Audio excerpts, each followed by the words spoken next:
आप सभी के लिए जय श्री कृष्ण। आज इस भाग में हम आपको बताएंगे जो व्यक्ति अपने जीवन में सभी प्रकार से संपन्न हुआ करते हैं तो उसके लिए हथेली के अंदर कौन से पर्वत और कौन सी रेखाएं बलवान हो, तब बनता है ये योग। जो व्यक्ति आर्थिक दृष्टि से संपन्न दिखाई देता है वह अपने जीवन में आर्थिक दृष्टि से अत्यंत संपन्न और सुखी होता है। धन कमाने की कला उसको आती है और अपने संबंधियों, अपने रिश्तेदार, अपने भागीदारों के साथ बड़ी ही चालाकी और चतुराई से व्यवहार करता है और अपने जीवन बहुत ही चालाकी के साथ कई स्त्री या कई लड़कियों के साथ संबंध बनाए रखने वाला होता है। तो उसके लिए हथेली के अंदर कौन सी रेखा किस स्थान पर होनी चाहिए, क्योंकि हमारी हथेली के अंदर जितनी भी रेखाएं होती हैं सभी रेखाएं महत्वपूर्ण होती हैं और हर रेखा का हमारे जीवन में कुछ ना कुछ प्रभाव होता है। जैसे कि कुछ प्रमुख रेखाएं, जीवन रेखा अपने स्थान पर, हृदय रेखा अपने स्थान पर और मस्तिष्क रेखा अपने स्थान पर। ये रेखाएं तो आपको सभी व्यक्ति की हथेली के अंदर देखने को मिलेंगी, लेकिन इसके अतिरिक्त जो व्यक्ति आर्थिक दृष्टि से संपन्न हुआ करता है, जिसके पास रुपया, पैसा, धन, दौलत, गाड़ी, बंगला सभी प्रकार के ऐशो आराम हुआ करते हैं, तो उसके लिए मंगल पर्वत, वैसे मंगल पर्वत हथेली में दो स्थान पर माना जाता है, एक इस स्थान पर और दूसरा इस स्थान पर। इस वाले मंगल पर्वत के बारे में बात करेंगे तो जिस व्यक्ति की हथेली में मंगल पर्वत से कोई रेखा शनि पर्वत की ओर जाती है इस प्रकार से, और दूसरी रेखा हथेली में इस भाग को चंद्र पर्वत मानते हैं, और चंद्र पर्वत से कोई प्रभावी रेखा निकले और सीधा निकलने के बाद इस मंगल रेखा में मिल जाए। इस प्रकार से जिस व्यक्ति की हथेली में चंद्र रेखा मंगल रेखा से मिल जाए, ये दोनों रेखाएं मंगल रेखा और चंद्र रेखा स्पष्ट हों बगैर किसी दोष के साथ। हथेली में कुछ रेखाएं छोटी छोटी आपने देखा होगा तो धुंधली होती हैं। धुंधली रेखा का इतना अधिक प्रभाव नहीं होता है, प्रभाव केवल उसी रेखा का होता है जो रेखा स्पष्ट रूप से दिखाई दे। तो इसके लिए ये दोनों रेखाएं मंगल रेखा और चंद्र रेखा स्पष्ट रूप से दिखाई दे रही हो तो उस व्यक्ति की हथेली में आर्थिक दृष्टि से संपन्न योग बनता है। ये व्यक्ति अपने जीवन में सभी सुख सुविधाओं को प्राप्त करने वाला होता है। जिस व्यक्ति की हथेली के अंदर चंद्र पर्वत से चंद्र रेखा चलकर मंगल रेखा में मिल जाए। इसके बाद हम जानेंगे हथेली के अंदर कौन सी रेखाएं किस स्थान पर और कौन सी रेखाएं बलवान हो तो व्यक्ति के जीवन में लक्ष्मी माँ की विशेष कृपा बनी रहती है। इस योग वाले व्यक्ति को अपने जीवन में सभी भौतिक, ऐश्वर्य, सुख सुविधाएं और मान सम्मान प्राप्त हुआ करता है। चाहे व्यक्ति निर्धन परिवार में ही क्यों ना जन्म लेने वाला हो, तो इसके लिए जिस व्यक्ति की हथेली के अंदर जीवन रेखा अपने स्थान पर है,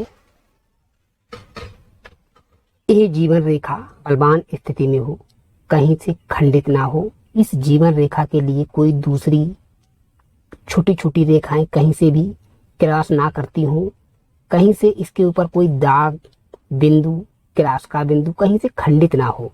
और इसके बाद जो दूसरी रेखा होती है भाग्य रेखा, भाग्य रेखा जितनी स्पष्ट और जितनी लंबाई लिए हुए होगी उतना ही हथेली के अंदर ज्यादा शुभ योग माना जाता है। तो दूसरी रेखा मणिबंधन के पास से प्रारंभ होकर और शनि पर्वत के ऊपर जाकर समाप्त होती है। जो हमारी मध्यमा उंगली, बीच की उंगली होती है, इसे शनि की उंगली कहते हैं और इसके जस्ट नीचे वाले इस भाग को शनि पर्वत कहते हैं। और भाग्य रेखा शनि पर्वत पर समाप्त हो। इसके बाद तीसरी रेखा हृदय रेखा, हृदय रेखा अपने स्थान से निकले और बृहस्पति के पर्वत पर आकर रुके। जो प्रथम उंगली होती है तर्जनी, इसके जस्ट नीचे इस भाग को गुरु पर्वत या बृहस्पति पर्वत कहते हैं, तो हृदय रेखा अपने स्थान से निकलकर बगैर किसी दोष के और बृहस्पति पर्वत पर आकर रुके। इसके बाद चौथी रेखा हमारी हथेली में तीसरी उंगली होती है, अनामिका उंगली। अनामिका उंगली के नीचे वाले क्षेत्र को, इस स्थान को सूर्य पर्वत कहते हैं और इस स्थान पर सूर्य रेखा बलवान स्थिति में हो। इस रेखा के ऊपर भी कोई दाग ना हो, धब्बा ना हो एवं धुंधली ना हो, स्पष्ट रूप से दिखाई दे। कुछ लोगों की हथेली में सूर्य रेखा कमजोर स्थिति में है, पूर्ण रूप से दिखाई नहीं देती है। तो जितनी ही सूर्य रेखा स्पष्ट होगी तो व्यक्ति की किस्मत उतनी ही ज्यादा चमकने वाली होगी। एक तरह से आप यूं कह सकते हैं कि लक्ष्मी माँ की आपके ऊपर जितनी अधिक कृपा होगी तो आपकी हथेली के अंदर सूर्य रेखा उतनी ही अधिक स्पष्ट और गहराई लिए हुए होगी। इसके साथ ही दोस्तों, कुछ लोगों की हथेली में आपने देखा होगा कि रेखाओं का रंग हल्का काले रंग का होता है, लेकिन जिन लोगों की हथेली के अंदर इन रेखाओं का रंग गुलाबी हो या लालिमा लिए हुए हो तो यह योग और भी बेहतर सोने पे सुहागा के समान होता है। इसके साथ ही जिस व्यक्ति की हथेली में हृदय रेखा गुरु पर्वत के ऊपर आकर समाप्त होती है तो उस व्यक्ति के अंदर बृहस्पति के गुण अधिक पाए जाते हैं। यदि किसी व्यक्ति की हथेली में हृदय रेखा बृहस्पति पर्वत पर ना आकर अपने स्थान से निकलकर और सीधा शनि पर्वत पर आकर रुक जाती है, यहाँ पर इस प्रकार से जिस व्यक्ति की हथेली के अंदर हृदय रेखा शनि पर्वत पर आकर रुक जाए, इस तरफ ना जाए, तब भी योग शुभ ही रहता है। लेकिन केवल इतना फर्क हो जाता है, जिस व्यक्ति की हथेली के अंदर हृदय रेखा शनि पर्वत की ओर मुड़ जाएगी तो इस व्यक्ति के अंदर शनि के गुण अधिक पाए जाएंगे। इसके साथ एक और रेखा है, इसके बाद अगली रेखा मस्तिष्क रेखा। सभी व्यक्ति की हथेली में अलग अलग स्थान से निकलती है। किसी व्यक्ति की हथेली में इस स्थान से निकलेगी और किसी व्यक्ति की हथेली में इस स्थान से, लेकिन किसी व्यक्ति की हथेली में मस्तिष्क रेखा और जीवन रेखा एक साथ निकलेंगी। यही योग भी बहुत ही शुभ माना जाता है। जिस व्यक्ति की हथेली में जीवन रेखा और मस्तिष्क रेखा एक जगह से निकले और आगे चलकर बढ़ जाएं, तो जिस व्यक्ति की हथेली के अंदर ये 5 रेखाएं, जीवन रेखा, भाग्य रेखा, हृदय रेखा, मस्तिष्क रेखा और सूर्य रेखा, 5 रेखाएं पूर्ण रूप से बलवान हो तो यही इतना लकी और यूनिक योग माना जाता है।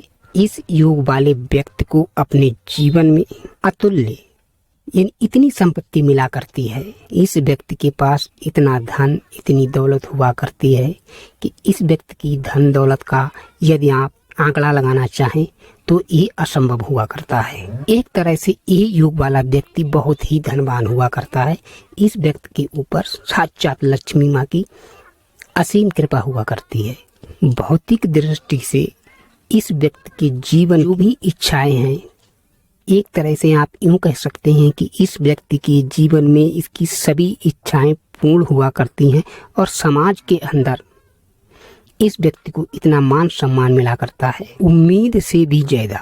और इसके साथ ही ये लोग अपने जीवन में पूर्ण रूप से पूर्ण भाग्यशाली हुआ करते हैं। जिस व्यक्ति की हथेली के अंदर ये 5 रेखाएं पूर्ण रूप से बलवान हों तब। और इसी के साथ आप सभी के लिए जय माता दी, जय श्री कृष्ण।